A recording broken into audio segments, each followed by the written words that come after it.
is physical wealth.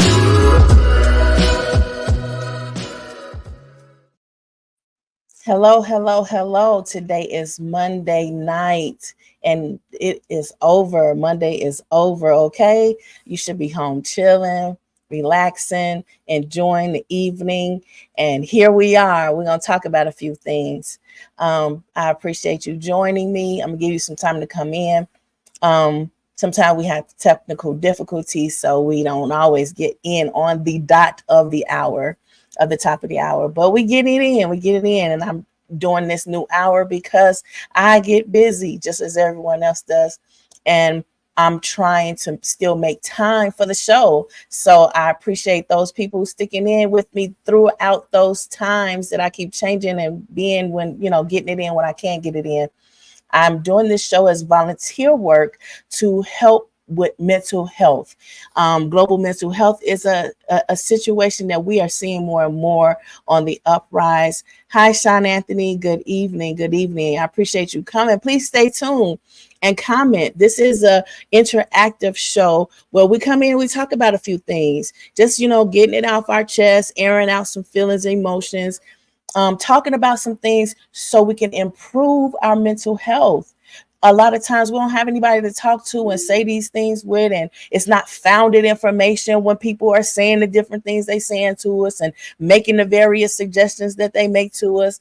It's like, man, it's contributing to our global mental crisis, and we're not sure why. And it's like, how did we get here? Like, you look back on things and you like, how did we get here? Slowly. We got here very slowly. It creeped up on us.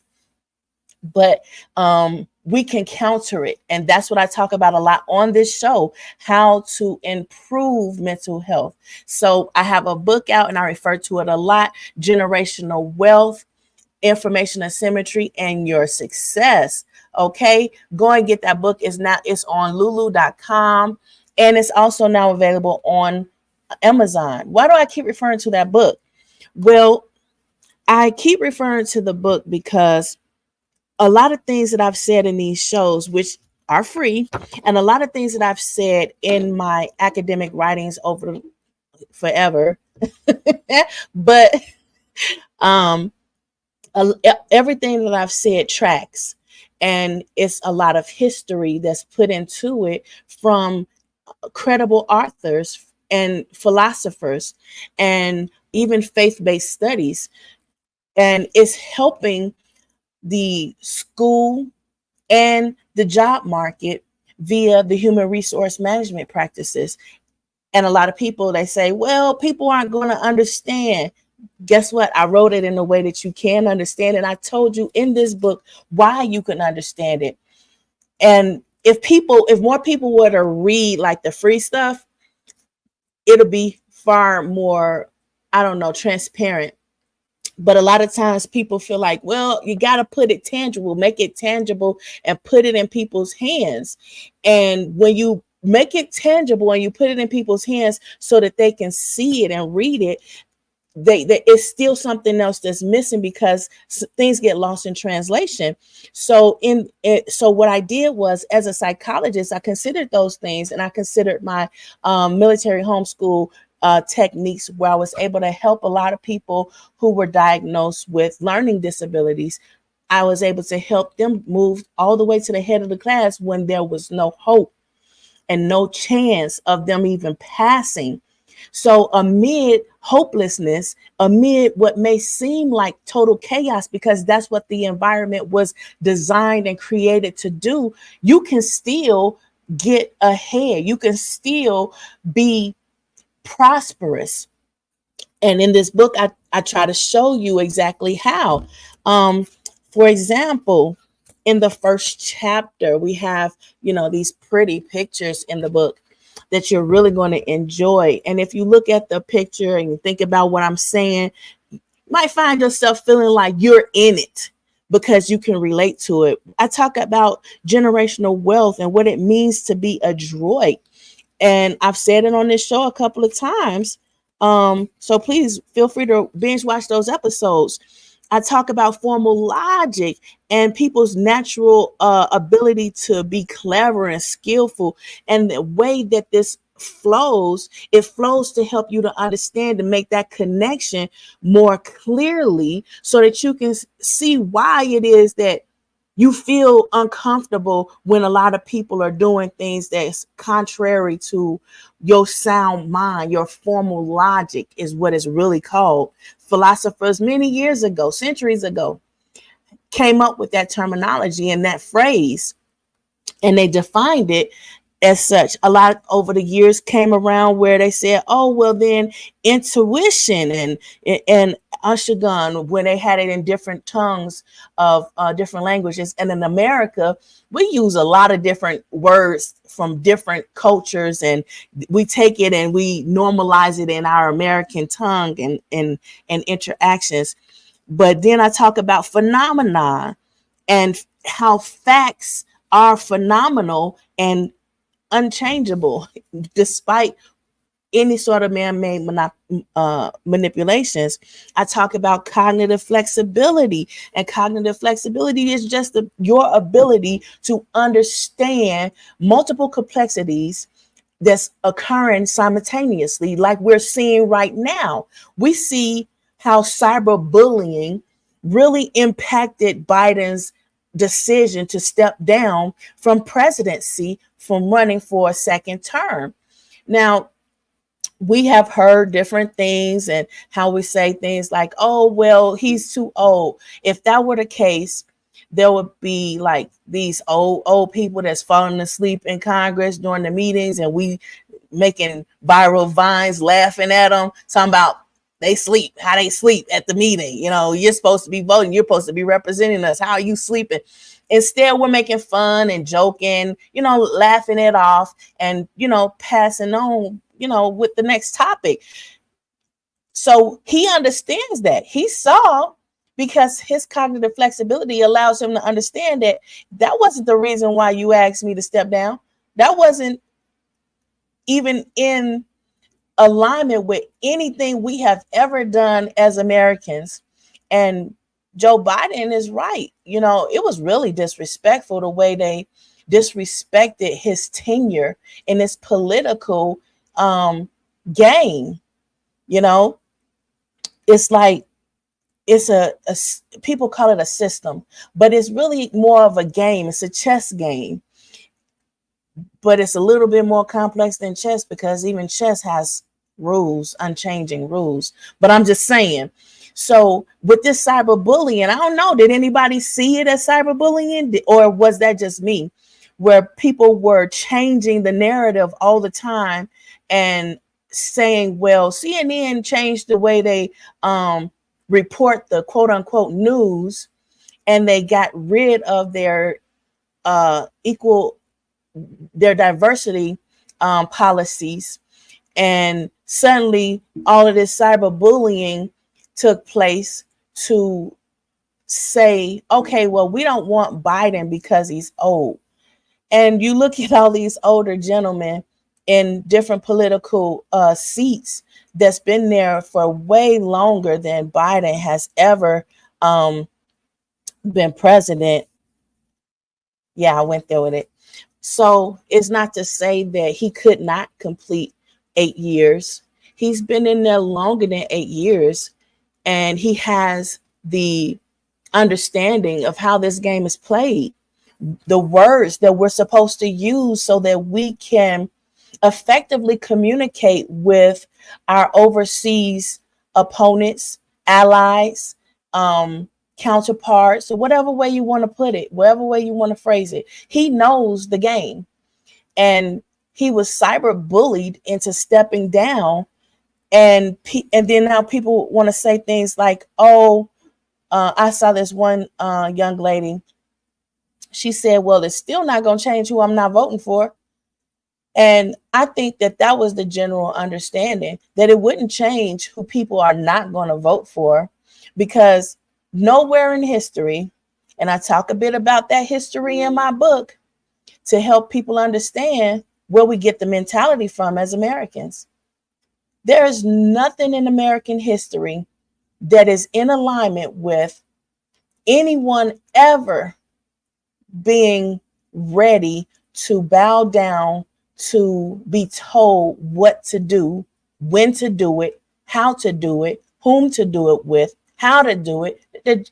It's just not that much structure in America. We saw that in the Great Migration to America, where a lot of people fled monarchies, dictatorships, and various things that they fled from. Various restrictions in their lives where they weren't able to live as free as America. And that's why America got its nickname as the land of the free, the home of the brave, because they're brave enough to fight against being bound and oppressed, even though they also have a history of oppression, but only to a particular group. But when you try to broaden that and make it more clear that you're broadening that oppression to include more people who are not of color, there's going to be even more pushback. We had the Civil War already. We had the Civil War where we said America was going to have people of color oppressed and subdued, and people who were not of color, they thought that everybody was going to side with them because we look the same. I'm white, you're white, their color. We're the ones who are in the power and authority to say how this system is going to be dictated and pushed down to everyone who's going to adhere to it for whatever reason. And I think the NRA was really smart when they got in on it. They was like, oh, we see it coming. What we're going to do is we're going to give everybody weapons. And what they did in that was they started just collecting money from both sides. People who thought they were in agreement and people who were of color. So what the Civil War taught us was people who look like you are not necessarily in agreement with you, even if they tell you, yeah, I'm going to vote for you. I'm going to vote the same way that you're voting. But when it came down to the Civil War and everybody had guns in their hands, that's when the clarity came. When it came down to the moment, the act of, people were like, look, no. And then like a lot of people were looking at their neighbor like, I thought you were with me. You said that you were with me. You said you were for this oppression. But now you're fighting against the oppression. You lied to me. I trusted you. We were friends. I had you at my table with my family, and we would eat and talk crazy about these very people we both are trying to oppress. Why are you turning on me? And then that's when the truth comes out. I wasn't on board with that. I used to help hide them. I used to help them escape. I used to warn them and tell them you were coming. I used to, and that kind of gaslighting exists today. It's not new. There's nothing new under the sun. My concern is we are not in the mental state where we can gaslight people like that, because it didn't end well for the January 6th people who enacted exactly what they thought everybody was going along with, quote unquote, everybody. Oh no. And then people ask, well, why are you here in this Capitol? And some people say, we're waiting for Trump. Trump said he's coming. Trump wasn't coming. Trump was at home tweeting, talking about, oh, it was a heck of a day. Oh, I'm going to take a nap now. I'm going to sleep now. Bedtime. Like, you ever had that one kid in the neighborhood who would start crap? They were a crap starter, and all their little friends would be in on it because they were easily manipulated by this little crap starter who had a clever little tongue, and they would get them into trouble all the time. And just one day, a lot of trouble kicked off, and everybody went home. They planned it out. Everybody went home, got their little weapons, and they gathered up together, and they met at the meeting spot, and they called the kid like, hey, everybody's here. We're waiting for you. And the kid answers the phone and says, well, my mama said I can't come outside anymore. I can't come back outside. And everybody's like confused. Your mama don't care about you. You told us yourself your mama don't care. Your mama worked 2 jobs. She ain't even home. What are you talking about? She said you can't come outside. Well, my mama said, and that's all they keep on saying. And then suddenly, when they can't say anything else, and everybody catches on to the fact that you got them into this trouble, and now they got to go through it without you, and they say, "Man, you mean to tell me you out, you're not coming?" And he says, "Well, that's my mom calling. I gotta go." Your mama not calling. Your mama going, your mama got 2 jobs. She's not calling you, and she's not checking on you like that. And then the kid hangs up, leaving you to hold the bag, and you and the little friends around. This is very reminiscent of that. And if it wasn't enough that we saw for the January 6th, we're seeing a repeat of it even now, with how we are seeing people being isolated so that more sound minds cannot be heard as clearly as those people who are quote unquote telling you what to do because they said so. That's never been an American thing. Nobody follows what you say just because you said so. They don't even follow you if they tell you, yeah, we're going to be there, and they don't show up. You expecting them to, but they don't. And it's like, where are you? Where were you? You said you were going to be there. Yeah, well, my allergies. What'd you say, Sean Anthony? This sounds like the modern day story of the boy who cried. Yeah, the boy who cried wolf. But you know what? To Trump's to speak more positively about Trump, he did start calming down after that gun shooting, because his mannerisms started tune down a bit, and everybody has started to notice, like, he's not sounding as he did before this situation. And there's a lot of reasons to that. They said, yeah, now it's more cyberbullying as opposed to the pitchforks and the torches. And well, we have seen the shooting, so it's not necessarily without that sort of physical violence, but we hope that that sort of physical violence does not does not become the norm. It does not keep up, because that is not American. We are not ready to see America do that. We're not even ready for another American Civil War, because the majority are not on board with this. For example, I don't know about you, but I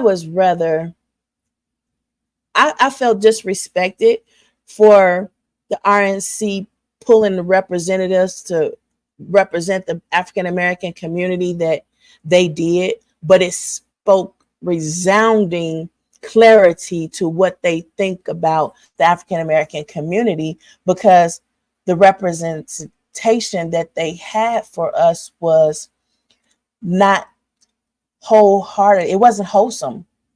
It wasn't as wholesome as all the other representatives. And I feel like that was very telling. I feel like the DNC has gone out of their way to pull representatives from the African American community who support the DNC, and they have wholesome backgrounds. They have wholesome personalities on a more consistent basis. I felt, now I'm not a Republican and I'm not a Democrat. I vote the way I want to, not just by what people tell me to and what they say in the mail. Oh, well, you're a Republican, we're going to just send you the Republican ballot. Oh, you're a Democrat, we're only going to send you the Democrat ballot. No, I want to choose. I don't want to be told what to do.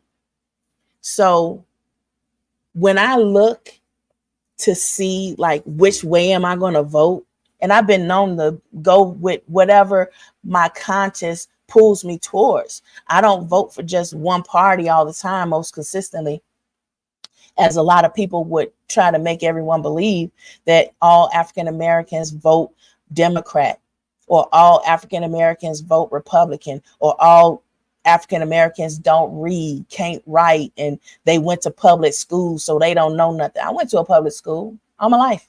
I chose to go to public school all my life. I could have went to Catholic school. I didn't want to. I could have did a lot of things, but just because I didn't do that doesn't mean that I don't have the intellectual ability to do things like the academic writing that I've written for over 20 years. And this book where I'm showing you how you and everyone else can do exactly what's been done for generations before they start putting titles on it. Titles don't change you. Bills don't make you, and it's not going to break you. Diseases can't take you, just like being riddled with bullets can't take you. You can't be drowned with all of this madness when God is helping you. And a lot of people don't think that that's the case. Well, you got to be so religious. No, those people at that rally, the first thing they did was cry, oh my God. And God heard and he helped. A lot of people will make you think that you have to be a holy roller in some sort of respect in some sort of religious sector or have some sort of religious title in order for God to move that fast in your life, in the situation that you in. And a lot of times people are not testifying the way they should and say, well, man, but 9/11 they did. And a lot of people who were at that rally when all that shooting took place, they said, yeah, we saw and we depended on the authority figures to help us. But when we cried out, God, that's when things changed. That's when things improved. It's not just a matter of the change.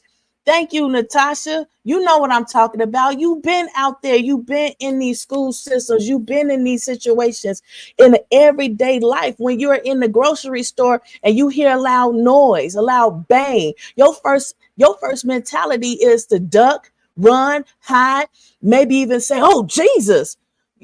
Oh, my God. Your first reaction is to pray.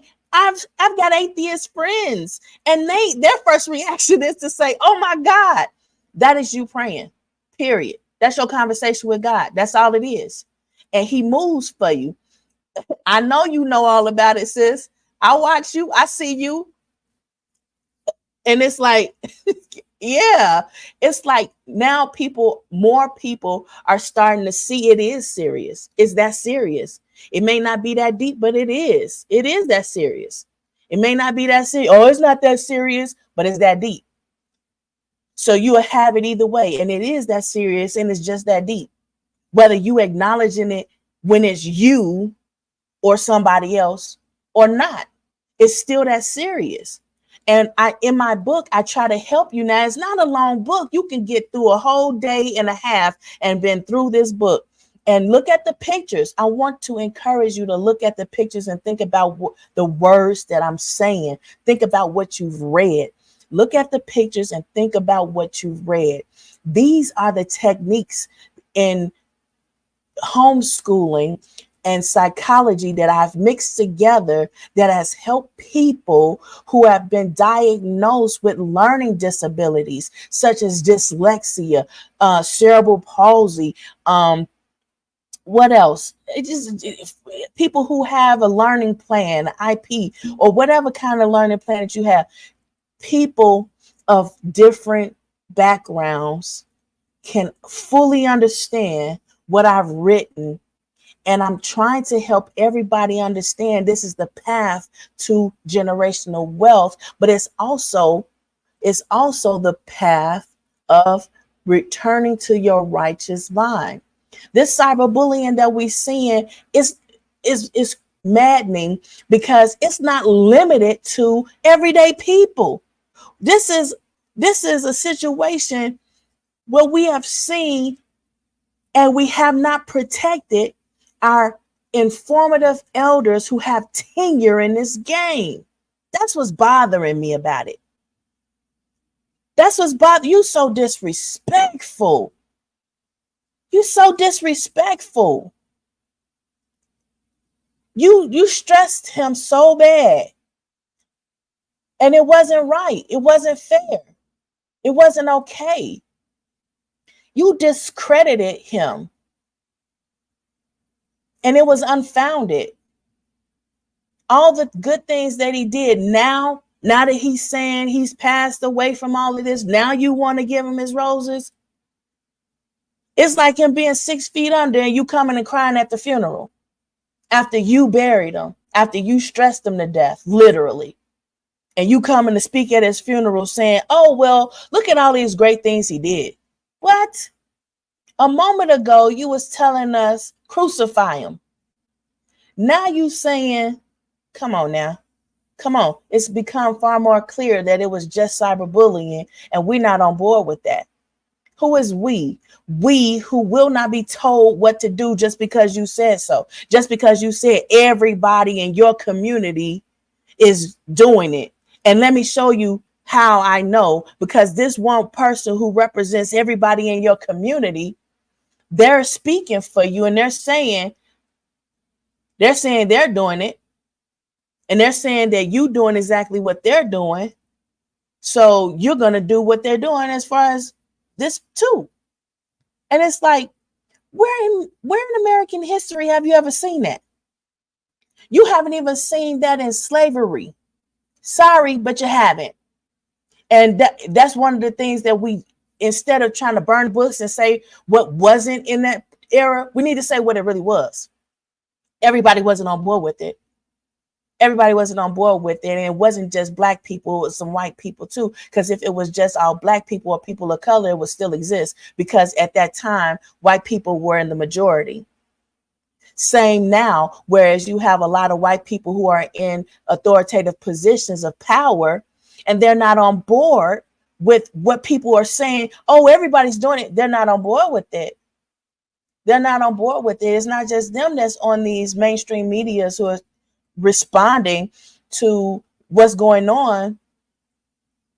And the reason why you can't find anyone who's wholesome, who speaks with more intellectual sounding in their reason, logic, more something that you can feel is more like in alignment with facts.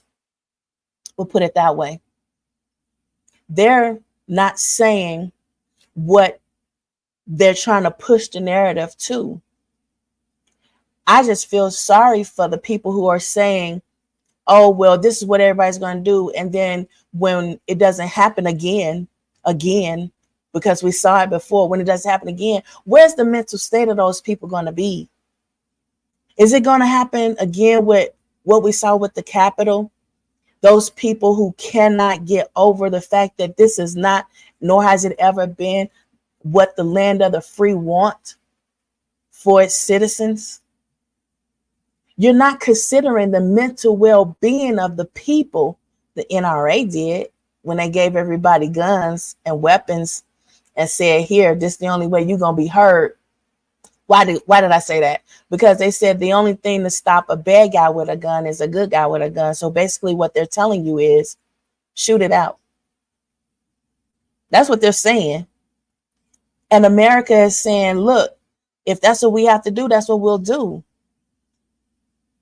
And the only representatives that you're seeing are perpetuating that ideology, that methodology. And it's not okay that we should go along with that, because nobody wins that way. Nobody wins that way.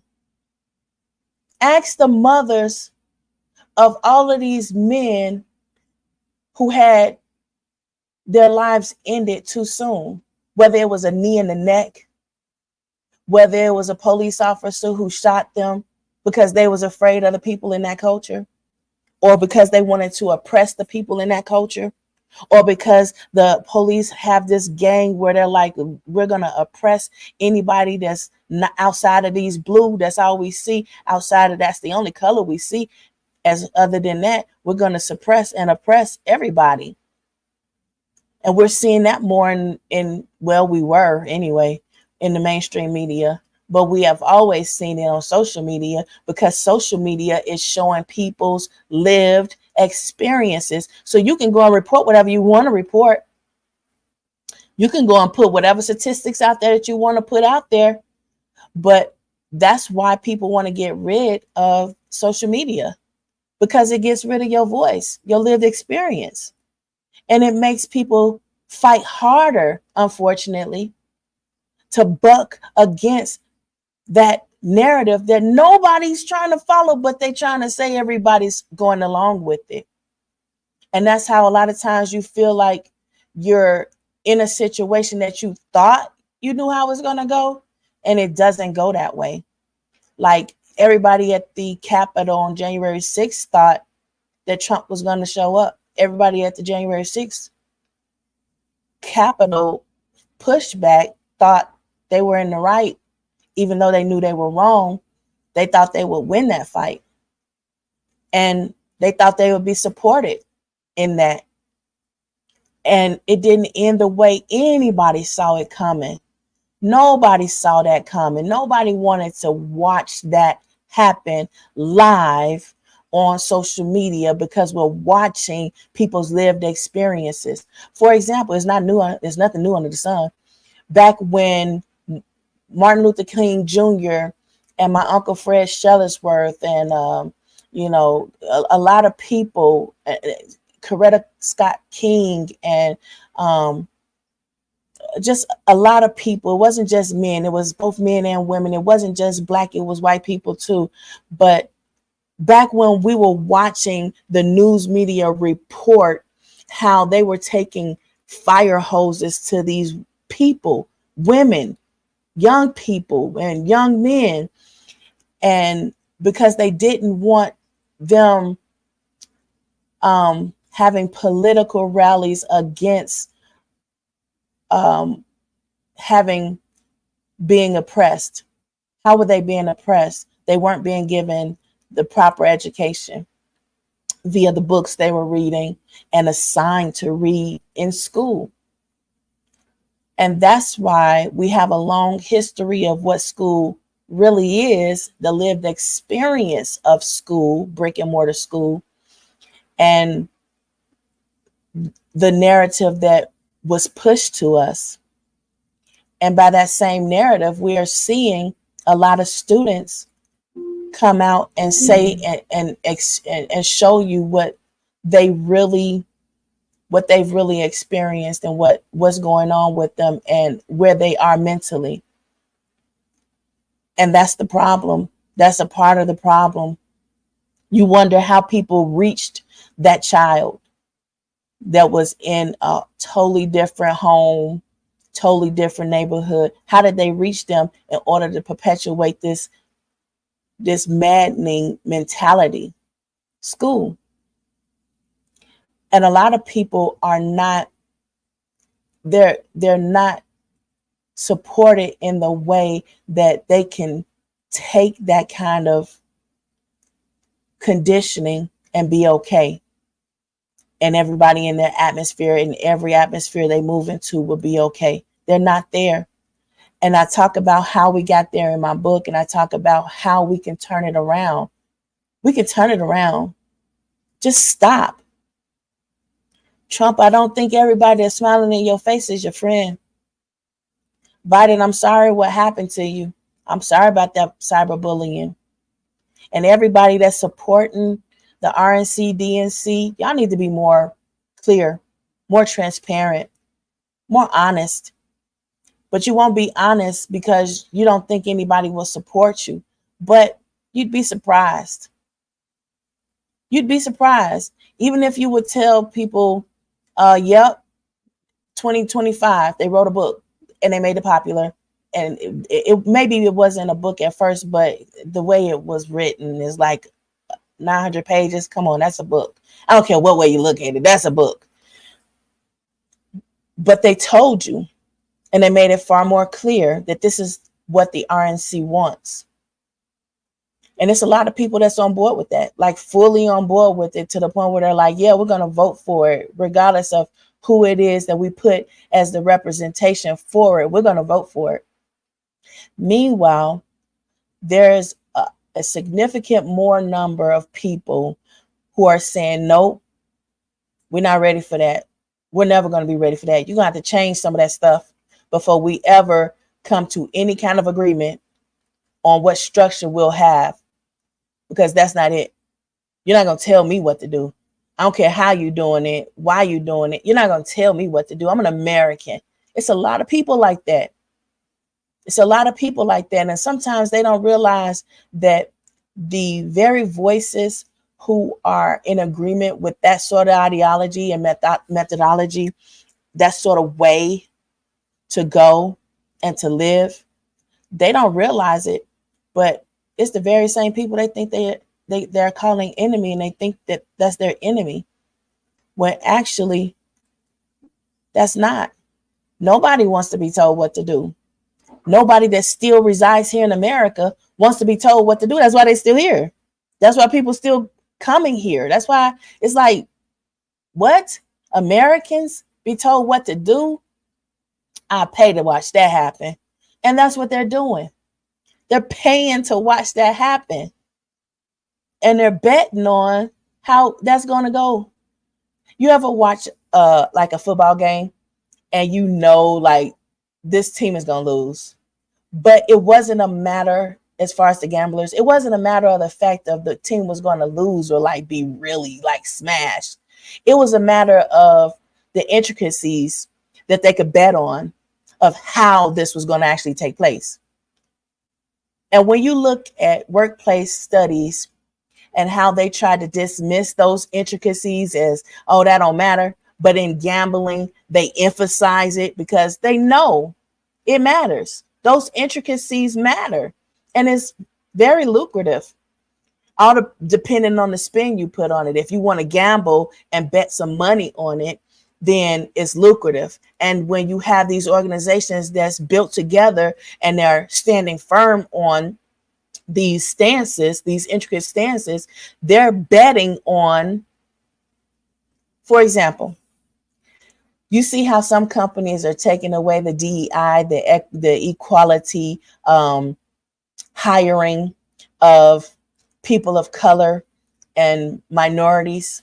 We'll put it that way. We'll just put it as minorities, because I don't want to exclude anybody that's included in the minority community.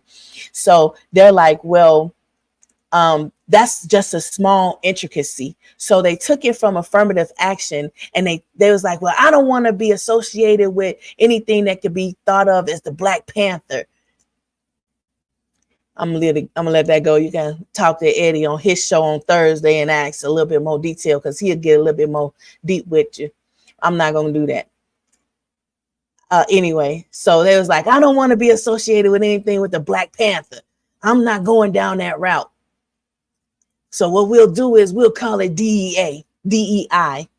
And now when they move to that stance, they felt like they can more readily say that they're not associating with exactly what it is, equal opportunity for everyone.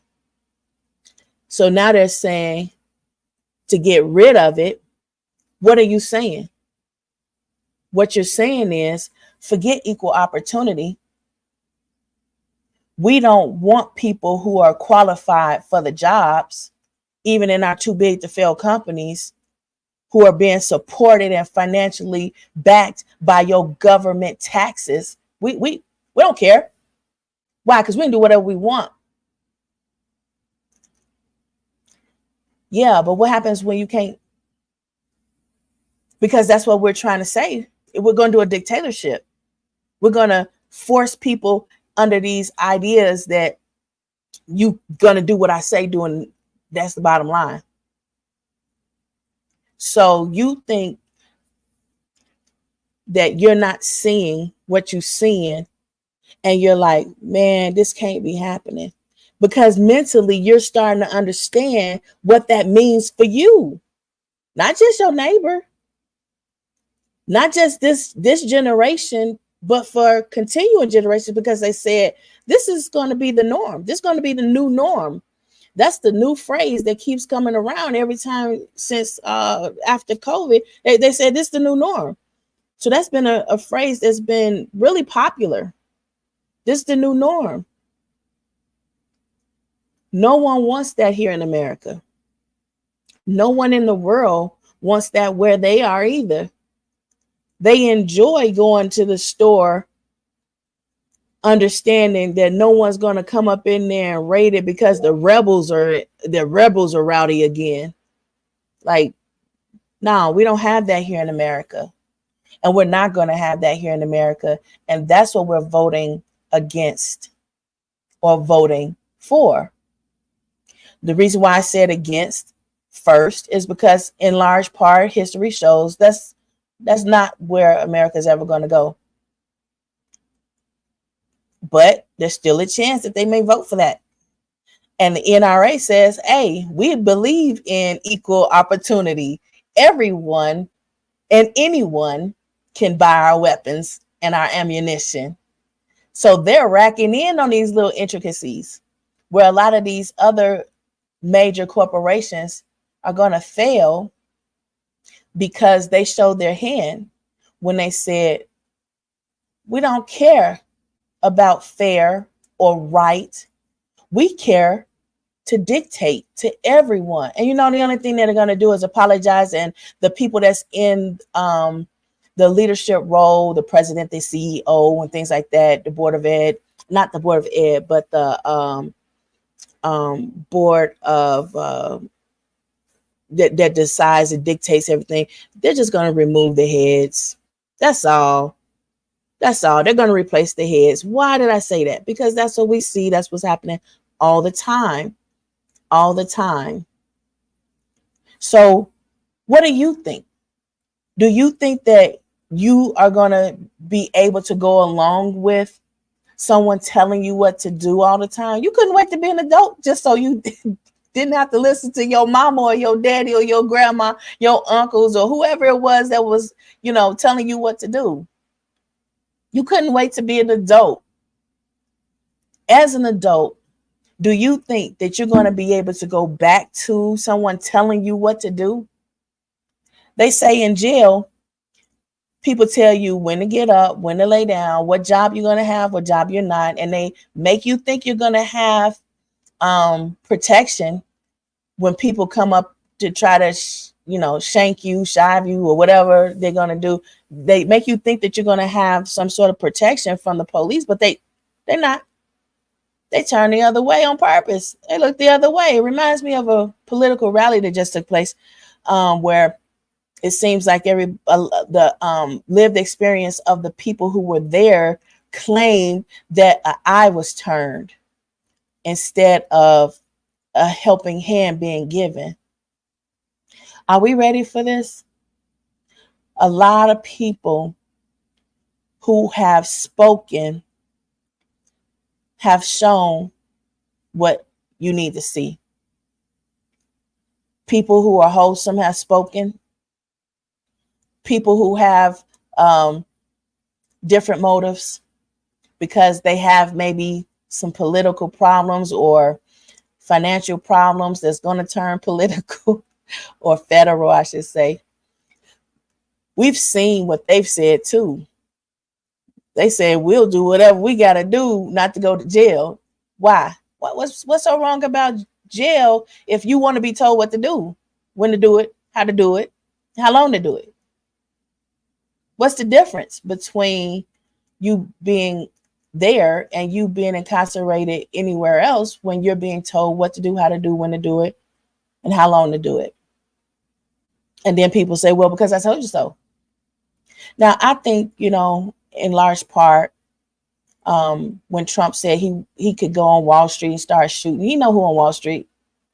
But anyway, when he said that, I thought he was facetious, just making jokes and saying, because before he went into political office and trying to, run for political office, he said everything was funny, and it was entertaining. And he was like, he could say these things and people will still love him. And yeah, he kind of proved that. And it's like, but when you come to your righteous mind and you're like, I'm tired of just being entertained. I'm tired of just surviving. My mental health is not holding up enough for me to keep doing this. Now you have to make a decision. Keep supporting things that's going to deteriorate your mental well-being, or support things that's going to improve your mental well-being. Some people say, well, now that Biden stepped down, I may vote for Trump now. Nobody cares who you vote for, because it's not about a name. It's not about Biden and Harris and Trump and whomever he chooses today, because let's admit it, it keeps changing. But anyway, it's not about a name. It's not about a name. It's about a position. A position. What position are you going to take? Are we taking the position of cyberbullying is okay? Disrespecting your elders who are fighting for you, who are trying to help keep you out of mess, out of things that you don't even know about.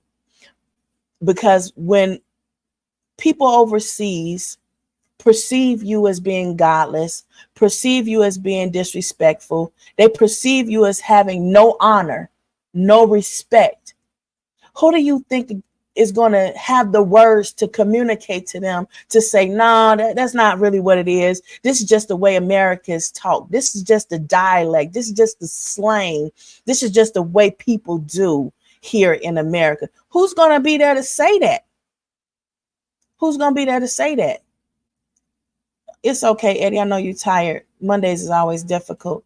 Hey, Tony, thank you for coming. Yep, that's what some of these. It's sad to watch this happen. It's sad to watch this happen, Tony, because that's exactly what we're living right now. That was cyberbullying. That was cyberbullying to an extent that we have been seeing a lot of craziness happen with this political environment that we're in. When we first saw what happened with Vice President Pence and former President Trump, and how he got out of office, and then how he's trying to get back in office, and all of the things that we're seeing is a bullying that's happening right in front of your face. And it's like and the pushback is to say the representatives that represent you, but those representatives aren't wholesome in when you look at the RNC. And I feel terrible about that, because there are some really upstanding Republicans. Why don't you get them? But anyway, and the more wholesome people who are speaking for the DNC. And it's like, how can you say choose reasonable over unreasonable without saying it? I try very hard to speak as plain as possible on my show, because I don't want people not understanding what's happening. Because when you're talking about people's mental health, you must be extremely clear. And there's so much vagueness out here. And the way people talk these days, it perpetuates that sort of vague understanding. And it's messing up people's mental health to the point where it's fatal for them and everybody in their environment. And you think that they're going to stay in their own neighborhood. They don't. You think that they're going to go to the targeted neighborhood, but they won't. They won't. You let the media, the mainstream media and social media, you let all of them tell you that Trump was popular. Meanwhile, the attack, the physical fatal attack was against the very person you said was most popular. Stop doing that. Stop lying to people, because people are not in the mental state where they can take those lies, that gaslighting, that fallacy, whatever you want to call it. It's a lie. Stop lying to people. Turn it around. Let's stop all of these problems that's causing these fatalities that were needless. Why? Because we're entertained by it. People are about to lose their jobs for what's happened with the DEI all over these places and corporations that did it. They're about to lose their job and their livelihood. You know, because that's what history, American history, has shown you. You know that that's what's about to happen. Stop lying to these people who are trusting you. They're trusting you to tell them and protect them, and you playing with their mental health. And then it's later going to trickle down to how it affects them financially. because you lying about that too. You lying about that too. And that's one lie they're not going to take. That's the one lie American history has proven they're not going to take sitting down. You can take away everything you have ever taken away from. You've seen them take away their faith. You've seen them take away their kids. You've seen them take away their mate. When they said, well, you can't get food stamps or government support if you have a mate. They've taken everything away and made money the root of all decisions. So you have to imagine, if you start playing with people's money, you pulling the roots. And it's not going to be pretty. You got to stop lying to people and telling them, well, you don't have the mental capacity to understand anyway that I'm really lying to you. You don't have the mental wherewithal to understand that I'm telling you this is what I think of you, and this is why I chose this representative to represent you. You don't have the mental capacity to understand multiple complexities that happen simultaneously, but you do. Philosophers, century-old philosophers have said so. Get my book. I tell you in the book. It's a small book, but it's powerful. It's a lot of information in just those 123 pages. Look at the pictures. You can go to lulu.com and get this book, Generational Wealth, Information Asymmetry and Your Success by Tina Phillips. You can also go to amazon.com and get it from there. It's still the same shipping time, so you can go whichever route you want. But I also have some free writing out there that you can read and come to the same understanding that I put in this one book. It's 20 years of a lot of writing, but I put it in a smaller, condensed version of this book. You can get all the understanding in an encyclopedia without having to read the entire encyclopedia. How? I put it in this little book. Imagine that. Imagine you don't have to read an entire encyclopedia. Imagine you don't have to read 1,000,000 books. You see how some people have their podcast and they got a bookcase behind them where they got a bunch of books, and those books are really awesome when you look it up and you track it and you're like, man, I saw that book. I got that book and I was reading through it and I was like, man, that was a great book. Can they say it in a more condensed version? Why did I do that? Because a lot of people with a whole bunch of degrees said, no one's gonna read all those books. No one's gonna read all of that. So I thought about it and I was praying. I was like, God, they probably right. Why did I say I'm praying? Because whenever you say God and you start talking, you're talking to God. That's a prayer. Just like when you at a rally or 911 or any place else where you are in danger and you start saying, yeah. So anyway, I was like, God, they probably right. I'm probably not going to see a lot of people reading that free academic writings that I've been writing over the last all these years. Probably not going to see it. What can I do? How can I help? Well, you can make it more plain. You can put it in pictures. So this book is a picture book. It's a picture book. Lots of colorful pictures in there to help enhance your understanding and encourage you to read it and memorize. And it goes along with your formal logic. So it's going to relate to you despite your intricacies that's different from everyone else's intricate moments and experiences. It's in full alignment with you and your right mind that we kind of put on the back burner because the right way of dealing with things has not been a popular decision for quite some time. The problem with that is that it's gotten us where we are today. It's gotten us to the rally we saw with Trump. And I know Trump did not think that would happen. I know, he's kind of still like, well, he was kind of still like, oh, it's a game. I'm having fun. Everybody's enjoying themselves. And now he's calmed down from that. He's not saying it like that anymore. He's like, man, that that made me think about some stuff more seriously. And you saw a more serious side of him. And he's still trying to take the temperature of what you want because he wants to go along with the crowd. And because someone is still trying to say, well, everybody's doing this, it's a lie. And somebody needs to tell him, nah, man, look, they lying to you. Just like they lied to you and made you hold the bag for January 6th.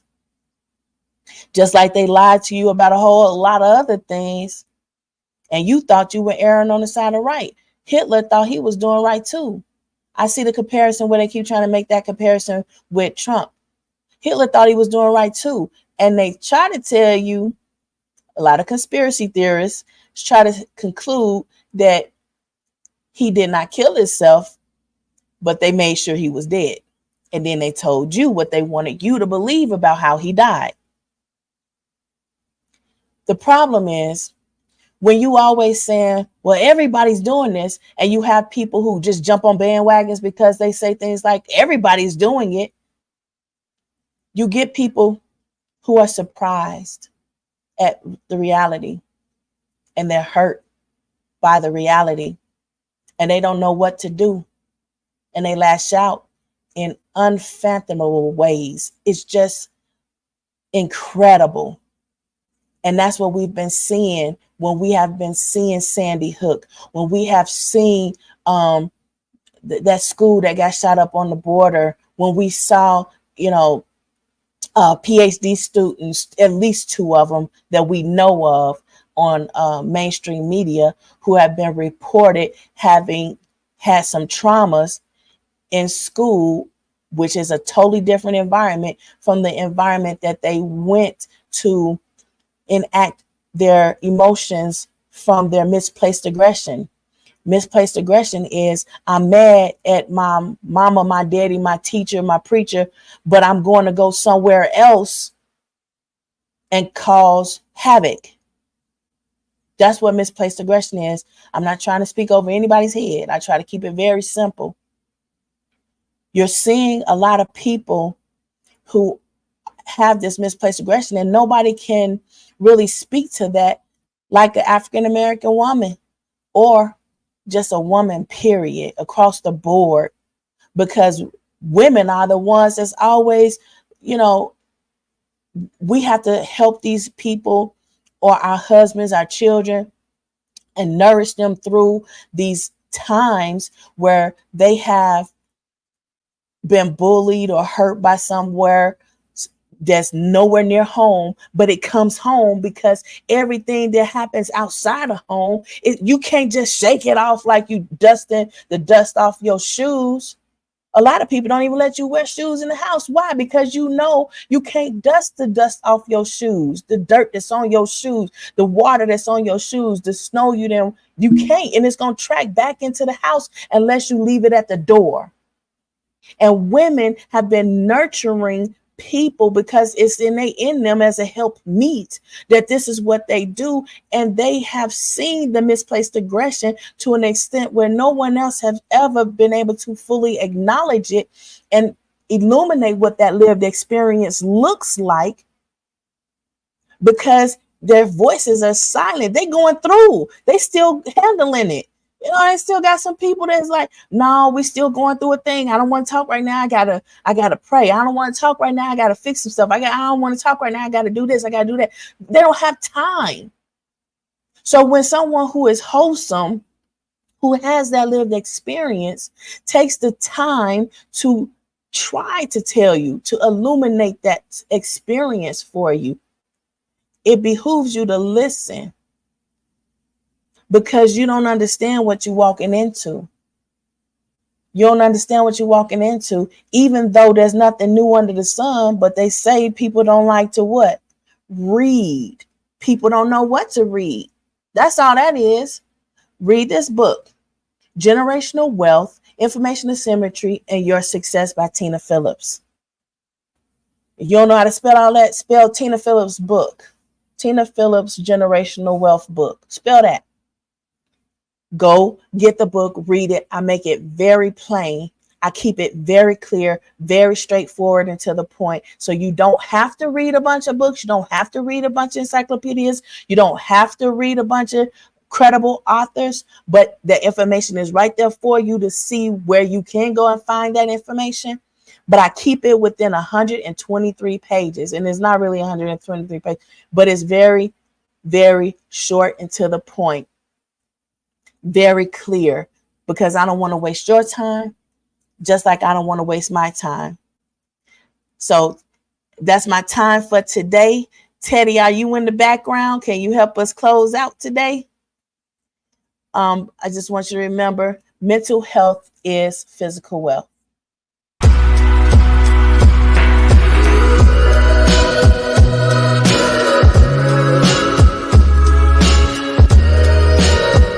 Mental health is